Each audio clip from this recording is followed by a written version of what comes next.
কোনো পর্যটন সেক্টরে দেখবেন না যে হোটেলে কোনো ধস নাম, সেক্ষেত্রে বিজনেস হবে, কারণ সবচেয়ে বড় সি বিচ আমাদের। বেকার সমস্যা আমি বলবো না, যদি কেউ স্কিলড হয়, কেউ যদি কথা বলতে জানে, কেউ যদি ফুটিয়ে তুলতে পারে তার নিজের ভিতরের সত্তাকে, তাহলে কেউ বেকার থাকে না। আসসালামু আলাইকুম দর্শক, স্বাগত জানাচ্ছি আমাদের বিশেষ আয়োজন অগ্রযাত্রায়। আমাদের সাথে রয়েছেন গোল্ড সায়েন্স গ্রুপের সিনিয়র ডিজিএম সাব্বির হোসেন। চলুন সরাসরি চলে যাই তার কাছে। বলা হয় হোটেল ব্যবসা সবচেয়ে নিরাপদ ও ঝুঁকিমুক্ত, এর সত্যতা কতটুকু? এক কথায় বলতে গেলে ঝুঁকি মুক্ত একটা ইনভেস্টমেন্ট ডেফিনেটলি হোটেল প্রজেক্ট, অবশ্যই বলা যায়। কারণটাও বলি, আপনি একটা হোটেল প্রজেক্টে ইনভেস্ট করছেন, আপনার আহ, অল্প টাকা ইনভেস্টমেন্ট হোক বা অনেক বেশি টাকা ইনভেস্টমেন্ট হোক, আপনার একটা সবসময় আহ, লাভ লসের হিসাবটা চিন্তা করতে হয়, ঝুঁকির কথা চিন্তা করতে হয়। কিন্তু আপনি যখন একটা হোটেল প্রজেক্টে ইনভেস্ট করছেন, আপনি কোনো পর্যটন সেক্টরে দেখবেন না যে হোটেলে কোনো ধস নামে বা হোটেল প্রজেক্টের কোনো লস হয়। আমি যদি একটা ছোট্ট এক্সাম্পল দেই, করোনার সময় যারা বলেছিল যে হোটেলগুলো বন্ধ হয়ে আছে, সেটার লস কিন্তু পুষিয়ে নিয়েছে ১ বছরে। যা পর্যটক যাওয়ার কথা তার ৩ থেকে ৪ গুণ পর্যটক গিয়ে হিট করেছিল। সো আল্টিমেটলি পর্যটন সেক্টরে হোটেলগুলোতে কখনো লস হয় না। সো সেক্ষেত্রে বিজনেস হবে, আর বিজনেস হওয়া মানে আপনি যেই টাকাটা ইনভেস্ট করেছেন সেই টাকাটা নিরাপদে আছে এবং সেটা থেকে আপনি লাভবান হচ্ছেন। পাশাপাশি যদি বলি, আপনার বাংলাদেশের মতো একটা জায়গায় যখন কক্সবাজারকে আমরা বলি পৃথিবীর একটা হৃৎপিণ্ডর মতো, কারণ সবচেয়ে বড় সি বিচ আমাদের, সেই জায়গায় যখন আমরা একটা হোটেল তৈরি করছি, এমনিতে তো চলবেই, পাশাপাশি হচ্ছে এটা সমুদ্র কেন্দ্রিক হওয়াতে এখানে নতুন করে যেই জায়গাটা আমি একটা হোটেল করে ফেলছি, যেটা আমি বলছিলাম যে কলাতলিতে আমাদের একটা 5 স্টার হোটেল অলরেডি হচ্ছে, যেখানে সমুদ্রের গর্জন পাওয়া যায়, আপনি সেখানে কি আরেকটা হোটেল চাইলেই করতে পারবেন? এরকম একটা লোকেশনে কি আপনি আরেকটা হোটেল করতে পারবেন? জায়গা তো কম। সো যেখানে জায়গা কম, মানুষ বেশি, সো সেখানে ডে বাই ডে আপনার জমির পরিমাণের, জমির যেই দাম সেটা কিন্তু বাড়তেই থাকবে।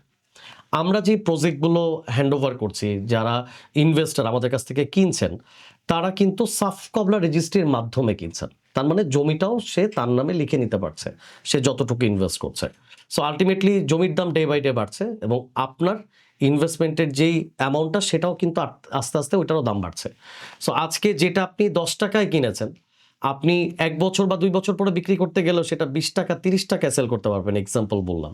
সো আপনার ইনভেস্টমেন্টটা ডে বাই ডে বাড়বে। আপনি যদি কখনো রিসেল করতে চান, আপনি অনেক ভালো দামে রিসেল করতে পারবেন। পাশাপাশি এটা আপনার সেকেন্ড সোর্স অফ ইনকাম। আপনি সারা জীবন এটা থেকে ইনকাম নিতে পারবেন। এটা আপনাকে ইনকাম জেনারেট করবে এবং আপনি প্রাউডলি বলতে পারবেন বাংলাদেশের পর্যটন সেক্টরে আপনার নিজের একটা হোটেল আছে।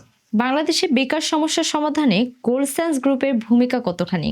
বলে রাখা ভালো যে আপনারা জানেন যে বাংলাদেশের number 1 hotel developer company Goldsense group এমনি এমনি নাম্বার 1-এ আসেনি। এখানে অনেক মানুষের পরিশ্রম, অনেক মানুষের ভালোবাসা, আমাদের সম্মানিত যারা ক্লায়েন্ট আছে তাদের ভালোবাসা সহ সিক্ত হয়ে একটা কোম্পানি গঠিত হয়েছে, একটা গ্রুপ গঠিত হয়েছে, যার নাম হচ্ছে গোল্ডসেন্স গ্রুপ।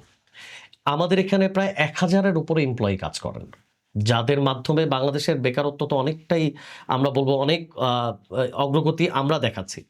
পাশাপাশি দেখেন আমাদের কনস্ট্রাকশন যেই লেভেলে এখন চলছে, অনেক লেবার আমাদের কনস্ট্রাকশনে কাজ করছে।